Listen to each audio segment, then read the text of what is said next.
What's up, everyone? It's me, Dre.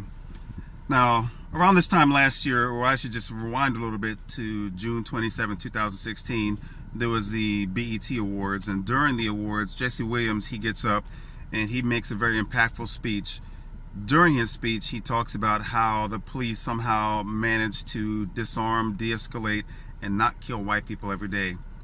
In the aftermath of him saying this, the following days, a lot of white America got very pissed off because he used his celebrity status and they felt like all of white America was under attack. Now, the reason why he made that speech is because of the deaths of the likes of Tamir Rice, John Crawford, Eric Harris, and many, many more. So he wanted to bring attention to the police brutality and racial injustice that's happening in this country with law enforcement against black people.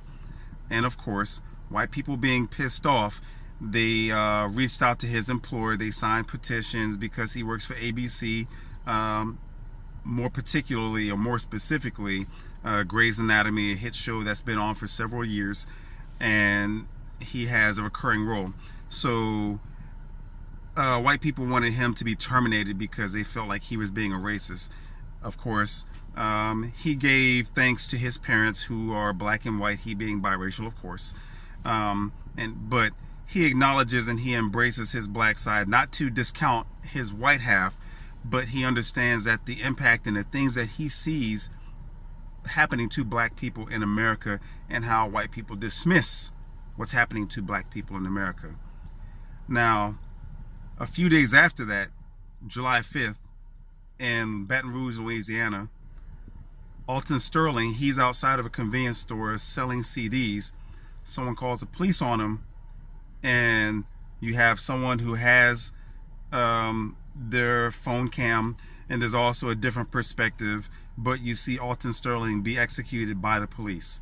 White America, those same white people that wanted to fire or get Jesse Williams fired because he spoke out against police brutality, had nothing to say about the death of Alton Sterling. And then the following day, which is exactly a year ago today, July 6th, in Falcon Heights, Minnesota, you have Philando Castile driving with his girlfriend and his 4-year-old daughter in the back seat. He gets pulled over because he has a malfunctioned taillight. During the stop, he provides his identification and his gun permit. He tells Officer Yanis, "I have the gun on my person."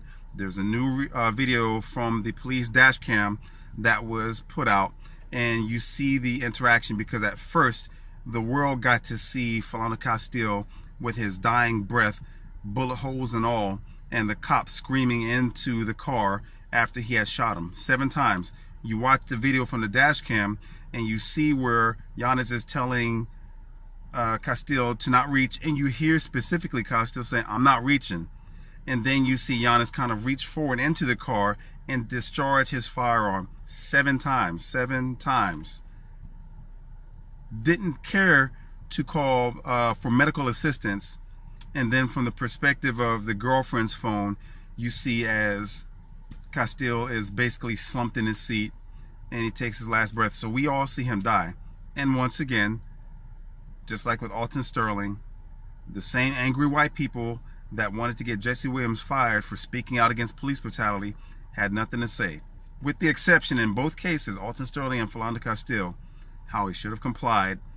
And then of course, they try to go with the whole character assassination where with Alton Sterling, they talked about his criminal past from 8 years prior, which had nothing to do with the impact of what happened that night of his murder.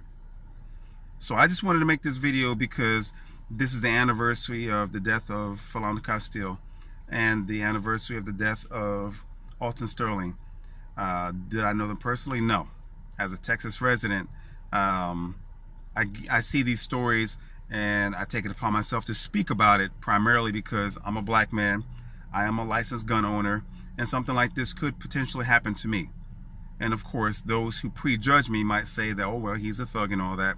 But those who know me know that I've never committed a crime in my life. I don't drink, I don't smoke, I don't do drugs. I've never had a criminal record. My last ticket was back in 2012.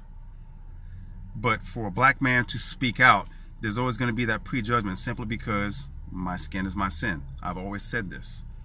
So I just wanted to make this video to reach out to the families of Alton Sterling, Philando Castile, and all of the black families who have lost a loved one, because also a slap in the face to you all is the fact that with these injustices is a further injustice, the salt in the wound, so to say, because Alton Sterling, the cops that killed him, they were acquitted. There was no wrongdoing. And then most recently, Yanez was acquitted for basically murdering or executing Philando Castile. So it's one of those things to where we're going to continue to see where black men and women are killed and the cops get off scot-free. Anyway, if you like this video, hope that you like, subscribe, and share. Don't forget to check me out on Facebook. Don't forget to check me out on Twitter. Peace.